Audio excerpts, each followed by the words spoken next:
खबर उत्तर प्रदेश के इलाहाबाद से आ रही है, जहां साइकिल को ठीक करने वाला लड़का अब देश की व्यवस्था को ठीक करेगा। जी हां, आप सही सुन रहे हैं। एक पंक्चर बनाने वाला लड़का अब जज बन चुका है। पंक्चर बनाने वाले अहद अहमद ने जज की परीक्षा को पास कर लिया है और अब वो जज बन गए हैं। एक तरफ जब देश में मुसलमानों को लेकर के लोग अलग अलग तरह की बातें करते हैं, अब्दुल पंक्चर वाला कहते हैं, और तो ऐसे में जवाब में एक लड़का उत्तर प्रदेश के इलाहाबाद के नवाबगंज के एक छोटे से गांव बड़ई का रहने वाला अहद अहमद साइकिल का पंक्चर बनाते बनाते जज बन जाता है और ऐसे लोगों को जवाब देता है कि तुम किसी को छोटा मत समझना। और ये बात वाकई सही है। वो कहते हैं ना कि कुछ लोग होते हैं जो ज़िंदगी में कुछ ऐसा कर देते हैं जिससे चार लोग उन्हें पहचानते हैं, लेकिन अहद अहमद ने जो किया है उससे चार लोग नहीं बल्कि करोड़ों लोग अब जान रहे हैं और पहचान रहे हैं। कभी साइकिल का रिपेयरिंग करने वाला देश की व्यवस्था को रिपेयर करेगा और उसे बेहतरीन करने की कोशिश करेगा। आपको बता दें कि उत्तर प्रदेश के एक बहुत छोटे से गांव बड़ई के रहने वाले अहद अहमद बहुत ही गरीब फैमिली से बिलोंग करते हैं। उनकी माँ अफसाना खातून जो हैं वो सिर्फ सिलाई का काम करती हैं, और पिता जो हैं शहजाद अहमद साहब, वो साइकिल का दुकान उन्होंने खोला हुआ है रिपेयरिंग करने का। वहाँ वो पंक्चर बनाते हैं और साथ में कुछ टॉफ़ी और कुरकुरे वगैरह बेचते हैं। लेकिन इस गरीबी में भी उन्होंने अपने बच्चों को ऐसा पढ़ाया, ऐसी तालीम दी अपने बच्चों को कि आज उनका बेटा पूरी दुनिया में जाना जा रहा है और पूरे भारत के लोग उन्हें जान रहे हैं, पहचान रहे हैं। आपको बता दें कि अहद अहमद जब बहुत छोटे थे तभी से वो अपने पिता की मदद करते थे और उन्हें पंक्चर लगाना भी आता है। वही पंक्चर जिसके बारे में कुछ लोग ये कहते हैं कि अब्दुल पंक्चर बनाता है। लेकिन कोई बड़ी बात नहीं है कि पंक्चर बनाने वाला जब मेहनत करता है तो वो क्या से क्या कुछ कर जाता है। इस देश में बहुत सारे ऐसे लोग हैं जिन्हें मुसलमानों से नफ़रत है, एक ख़ास समुदाय से नफ़रत है, और उनको लेकर के गलत टिप्पणी करते हैं। देश को कलाम देने वाले लोगों के साथ भी ऐसा सलूक हो सकता है, इसके बारे में कोई तसव्वुर नहीं कर सकता था। लेकिन खैर, इस देश में ऐसा हो रहा है। यहाँ नफ़रत की ऐसी बीज बोई गई है जहाँ लोगों को सिर्फ मुसलमान होने की वजह से परेशानी हो रही है। लोग क्या से क्या नहीं कर रहे हैं, लेकिन हमारे देश में लोग धर्म में उलझे हुए हैं और उसी के झगड़े में लगे हुए हैं। कोई मुसलमान अगर आगे बढ़ रहा है तो उससे भी तकलीफ़ है, कोई अगर नीचे है उससे भी तकलीफ़ है। आखिर क्या जो कह सकते हैं बहुसंख्यक समुदाय जो है उसके जो कुछ लोग हैं, जो कह सकते हैं जो कुछ तुच्छ लोग हैं, वो क्या चाहते हैं इसके बारे में नहीं कहा जा सकता है। खैर, बात करेंगे अहद अहमद के बारे में और उनकी जीवनी के बारे में कि उन्होंने कैसे इस पूरे कह सकते हैं कठिन वक्त में जब वो पंक्चर बनाते थे, पिता के साथ दुकान पे बैठते थे, ऐसे में वो कैसे जज बन गए। असल में इनकी जो माता हैं वो ख़ास करके अफसाना जो हैं वो बहुत अपने बच्चे को चाहती हैं। एक दफ़ा वो एक मूवी देख रही थी, लगभग 1991 में एक मूवी आई थी, आपको याद होगा, राजेश खन्ना की, जिस मूवी का नाम घर परिवार था। उस घर परिवार में दिखाया गया कि कैसे एक माँ है, वो माँ अपने बच्चे को सिर्फ कपड़ा सिल करके पढ़ाती है, लिखाती है, और पढ़ाते लिखाते उसे अफसर बना देती है। बस ये मूवी को देखना था कि अफसाना के जहन में आया कि क्यों नहीं मैं अपने बच्चे को आगे बढ़ा सकती हूँ, उसे एक अच्छा अफसर बना सकती हूँ, ऐसा इंसान बना सकती हूँ जिससे लोग जब देखेंगे, लोग जब जानेंगे तो फ़ख्र करेंगे और सोचेंगे कि काश मैं भी अहद अहमद होता, या मेरी भी ज़िंदगी अहद अहमद की तरह हो जाती।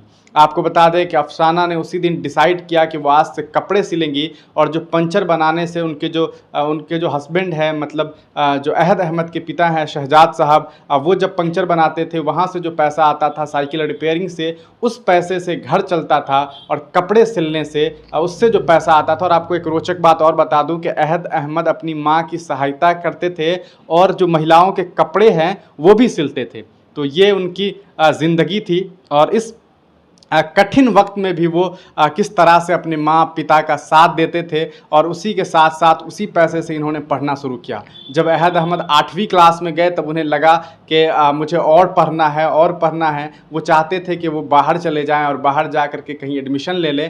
खैर, उन्होंने एक जो इंटर कॉलेज है, आपको बता दें, गवर्नमेंट इंटर कॉलेज इलाहाबाद में जो प्रयागराज है वहाँ उन्होंने एडमिशन लिया और वहाँ से उन्होंने 12वीं पास की। उसके बाद उन्होंने फिर इलाहाबाद यूनिवर्सिटी का एंट्रेंस दिया एलएलबी के लिए, जो लॉ की पढ़ाई होती है, कह सकते हैं ग्रेजुएशन कोर्स है। उसमें उन्होंने जब परीक्षा दिया तो वहाँ वो क्वालिफाई कर गए। उसके बाद मालूम चला कि 35 से 40 हज़ार रुपया फ़ीस लगेगा सालाना वहाँ पर। तो ये सोचने लगे कि कैसे वहाँ पढ़ाई हो पाएगी। उन्होंने अहद अहमद ने अपने पिता को ये बात बताई कि पापा ऐसी ऐसी बात है, मैंने तो ये परीक्षा पास कर ली है, लेकिन मैं नहीं चाहता हूँ कि मैं आगे पढूं क्योंकि पैसे की कमी है।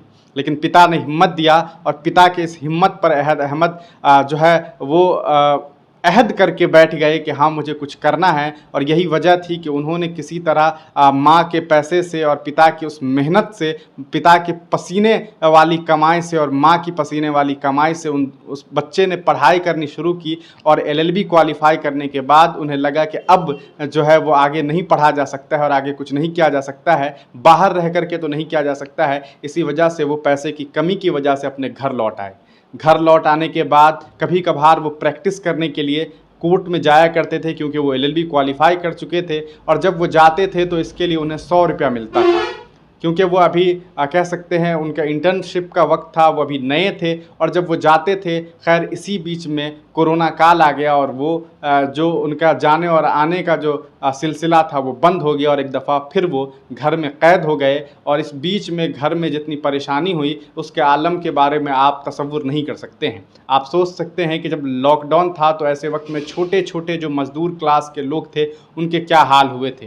खैर इस हालात में भी वो घर पे रहे और उन्होंने पीसीएस जुडिशियल मजिस्ट्रेट का जो परीक्षा होता है उसकी तैयारी करना शुरू कर दी।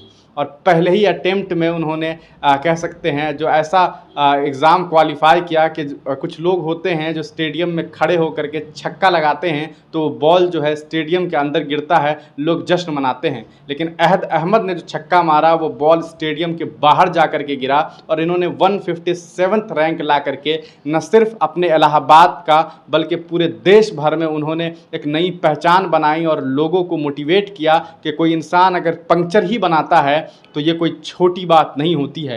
हर इंसान का एक काम है, हर इंसान का एक पेशा है। मेरी नज़र में अगर मैं अपनी व्यक्तिगत बात करूं तो मेरी नज़र में उतनी ही इज्जत उस पंक्चर बनाने वाले के लिए है जितना एक आईएएस ऑफिसर के लिए है, क्योंकि दोनों अपनी जगह पे अपना अपना काम ही कर रहा है। उनका अपना काम है, उनका अपना काम है, काम का एक लेवल है। जिस हैसियत पे वो थे उस हैसियत से उन्होंने काम किया और ये बहुत बड़ी बात होती है। और यही वजह है कि अहद अहमद ने जो अहद किया कि उन्हें जज बनना है। पहले तो वो ये सोचा करते थे कि जज बनना हमारे लिए तो नहीं होता है, वो कोई दूसरे दुनिया के लोग होते हैं जो जज बनते हैं। लेकिन अहद अहमद ने ये कर दिखाया और जब उन्होंने अपनी माँ को बताया कि माँ आज मैं जज बन गया हूँ, तो माँ की आंखों में आंसू आ गए, माँ की आंखें नम हो चुकी थी और उसने अपने बेटे को गले लगाया। और फिर उन्हें वो याद आया वो मूवी, वो पिक्चर जो वो देखती थी और उन्होंने देख करके ये हिम्मत और हौसला किया था कि मैं भी अपने बच्चे को पढ़ाऊँगी और उसे बड़ा करके उसे एक अधिकारी बनाऊंगी। और जब